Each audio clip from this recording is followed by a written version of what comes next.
des thèmes, il y a des choses de prédilection qui sont comme ça, persistantes ou... Oui, parce que je crois pas à la mort, telle qu'on essaie de nous la présenter. Donc, mes films sont pleins d'espoir. Vous voyez, je pense que... Là, vous m'emmenez sur un terrain difficile. Non, Je pense qu'on a deux intelligences. On a une intelligence rationnelle et on a une intelligence irrationnelle. Et on donne trop d'importance à notre intelligence rationnelle. C'est-à-dire tout ce qu'on apprend, tout ce qu'on vous enseigne. La culture, elle est rationnelle. Quand je fais un film, le scénario, c'est la partie rationnelle du film. Et quand je mets de la musique sur le film, c'est la partie irrationnelle. C'est pour ça qu'il y a tant de musique dans mes films. Parce que l'irrationnel, pour moi, est plus important. L'irrationnel parle à notre cœur, parle à notre instinct, alors que le rationnel parle à notre intelligence. Et je trouve que notre intelligence, elle a trop le sens des affaires. Donc il ne faut plus lui faire confiance.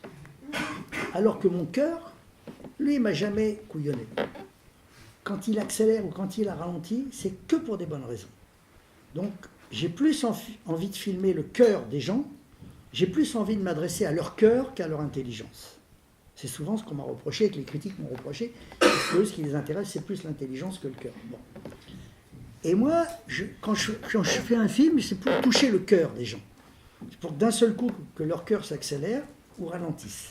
Et la manière dont vous le filmez... Alors que leur intelligence, je m'en fous, puisque je sais qu'elle a trop le sens des affaires. Elle est trop pragmatique. Notre intelligence est trop pragmatique. Elle a trop d'échéances à respecter, la fin de mois, le machin. La vie est difficile, elle est compliquée. Et c'est pour ça que le rationnel, c'est la partie noire. Alors que notre part d'irrationnel est formidable. Et on développe plus notre part de rationnel que notre part d'irrationnel. C'est pour ça qu'il y a tant de gens malheureux aujourd'hui. C'est parce qu'ils ne développent pas leur part d'irrationnel. Et votre part d'irrationnel, c'est votre instinct. Mais l'instinct, à un moment donné, si vous ne le développez pas, il meurt. Il va mourir, votre instinct. L'instinct, c'est un muscle. Comme le muscle de l'intelligence. Et moi, un jour, je me suis aperçu que ma part d'irrationnel me donnait de meilleurs conseils que mon intelligence. Finalement, j'ai fait tous mes succès sur l'irrationnel et tous mes bits sur l'intelligence. Même c'est l'autodidacte qui parle aussi. Ça, c'est l'autodidacte, mais c'est la chance que j'ai eue. Vous voyez ce que je veux dire? Donc, il faut faire confiance à votre instinct. On a tous un instinct. Mais si vous le rejetez, votre instinct, il va vous quitter. Vous n'en aurez plus. Moi, je vois des gens qui n'ont plus d'instinct. Ils n'ont plus que le rationnel. Ils sont malheureux. Ils disent, le monde est terrible, on vit... Non, c'est pas vrai. Alors que votre part d'irrationnel vous dit le contraire. D'abord, l'irrationnel vous dit que vous êtes immortel. L'irrationnel vous dit que vous êtes là pour très très longtemps. Vous voyez? Alors que votre instinct, votre part de rationnel vous dit, vous êtes mortel, vous allez mourir. On est tous là, bon. Ça, c'est le rationnel. Alors que l'irrationnel dit, mais non, on est dans l'infiniment petit, on est dans l'infiniment grand. Vous savez, je prends souvent cet exemple. Imaginez, je vous emmène au cinéma, et puis je vous dis, on va rater les 10 premières minutes du film. Et puis on va sortir 10 minutes avant la fin. Vous voyez? Vous ne venez pas avec moi au cinéma. Eh bien, la vie, c'est comme ça. Vous êtes arrivé dans un film qui avait commencé il y a bien longtemps, et vous serez obligé de partir avant la fin du film. Donc, concentrez-vous sur les séquences que vous allez voir. Vous ne saurez jamais d'où vous venez, vous ne saurez jamais où vous allez. Ça, laissez les scientifiques s'emmerder avec ça, ils ne le sauront jamais eux non plus. Jamais ils le sauront, on ne le saura jamais. Donc vivez totalement l'extase du présent. Vivez, voilà, c'est ça que j'essaye de filmer dans mes films. Mes gens, ils arrivent à être heureux quand même, malgré les emmerdes. À l'image, beaucoup de choses ont changé dans votre façon de filmer l'irrationnel. Par exemple, les rencontres amoureuses, on pourrait dire que c'est irrationnel. C'est irrationnel. On est d'accord. Une rencontre amoureuse, c'est forcément irrationnel, puisque c'est le fruit d'un hasard, et c'est parce que c'est le fruit d'un hasard que c'est formidable. Si vous allez sur Internet, vous luttez contre le hasard, ça va être très dur. Une rencontre sur Internet, c'est une catastrophe. Les belles rencontres, il faut que le hasard joue un rôle. Sur Internet, vous combattez le hasard. Ne combattez jamais le hasard, c'est lui qui a le plus de talent. Enfin, dans ma vie, je suis content de lui faire une statue. Il a toujours été au rendez-vous. Moi, et puis sur un tournage, sur un plateau, je vois que c'est le hasard qui me donne de temps en temps des petites bouffées de talent.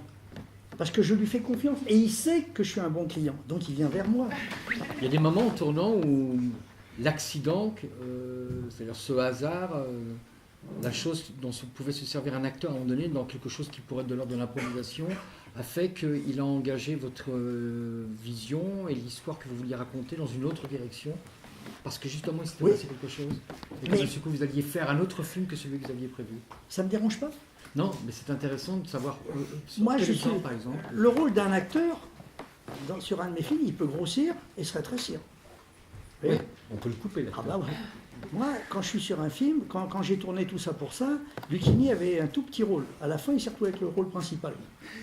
Parce qu'il m'amusait tellement que j'ai gonflé son rôle. Voilà. C'est comme dans la vie, vous avez des gens que vous aimez un peu plus que d'autres, vous les voyez plus que d'autres.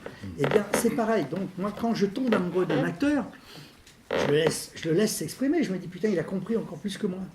Quand moi, je fais un film, j'ai 50 personnages dans la tête. Donc, j'ai les 5. Chaque acteur, lui, il a que son personnage. Donc, il ne pense qu'à son personnage. Il va plus loin que moi dans sa réflexion. Normalement. Oui, un bon acteur, il va plus loin. Il fait des suggestions. Oui. En ce moment, je travaille avec 2-3 acteurs, et je vois, ils me font des suggestions, ils m'appellent, ils me disent, Claude, qu'est-ce que... Ah ouais, j'y suis... Oui, garde-le. Bon, moi, je n'aurais pas pensé. Et je pense que ce qui fait ma force, c'est que quand les acteurs m'apportent de bonnes idées, je les prends. Oui. Et très souvent, ils vont plus loin que moi. Ils vont plus loin que moi parce qu'ils ont tellement travaillé le rôle, ils y ont tellement pensé. Alors, si ça ne me plaît pas, je leur dis, bon, ben, ça ne me plaît pas.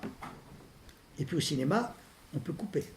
Les acteurs proposent d'une manière générale, le vôtre? Avec moi, oui. Parce qu'ils savent que je suis client. Moi, j'adore ça, un acteur. Et parce qu'ils savent que le rôle est élastique aussi, non? Ils savent que le rôle peut être élastique. Absolument. Ils le savent, oui. On peut penser aussi qu'ils sont malins non. Ou simplement... Non, parce que s'ils trichent, je vais le voir tout de suite. On voit tout de suite les tricheurs. On parlait de poker tout à l'heure. On voit tout de suite un tricheur. Vous voyez ce que je veux dire? Bon, ça marche une fois, 2 fois, puis le 3e coup, on dit, bon, stop, il y a un truc. Voilà. Donc, un metteur en scène, qu'est-ce que c'est que l'art de la mise en scène? C'est d'être curieux, attentif à tout. Moi, j'ai pas de samedi, de dimanche. Je fais de la mise en scène 24 heures sur 24. Je mange cinéma, je dors cinéma. Peut-être qu'un jour, il y aura une scène qui ressemble à celle qu'on est en train de vivre. Vous voyez? Et puis, il y aura ce tapis rouge. Mon décorateur me dira, pourquoi tu veux un rouge? Je dis, je sais pas, tu mets un rouge là, 2 fauteuils, un petit micro là. Et ma mémoire est en train de prendre ce petit théâtre, les gradins, le machin, l'autre qui a un chapeau, l'autre qui en a pas, machin. Tout ça, à un moment donné, ça rentre dans votre tête, c'est imprimé, puis à un moment donné, ça ressort sur la pellicule. Donc, c'est la curiosité, c'est gratuit la curiosité. Et vous allez vous nourrir de tout ça. C'est gratuit, ça ne coûte pas un rond. C'est comme le bonheur. Le bonheur, il est gratuit. C'est le luxe qui est cher. Et ce qui m'intéresserait, c'est de savoir qu'est-ce qui fait que d'un seul coup, vous allez dégager un thème et en faire une histoire. Ça m'a souvent posé la question. Qu'est-ce qui fait qu'à un moment donné, on part sur une histoire? Une obsession. Quand une histoire revient, c'est qu'il faut s'y intéresser. C'est comme les gens qu'on a envie de revoir. À un moment donné, c'est la répétition de quelque chose qui fait qu'à un moment donné, vous faites un choix. C'est-à-dire que c'est quand ça commence à radoter dans votre tête, là vous dites attention, il y a un truc, et puis à un moment donné, vous y pensez tout le temps. Bon, alors vous dites, je vais en faire un film. Mais il y a plein d'histoires qui meurent. Il y a plein de gens que je croise dans la rue et avec qui je ne vais pas déjeuner, et plein de femmes que j'ai croisées dans ma vie, avec qui je n'ai pas proposé de rentrer à la maison. Vous voyez. Bon, donc, à un moment donné, c'est un phénomène de sélection. C'est une passoire.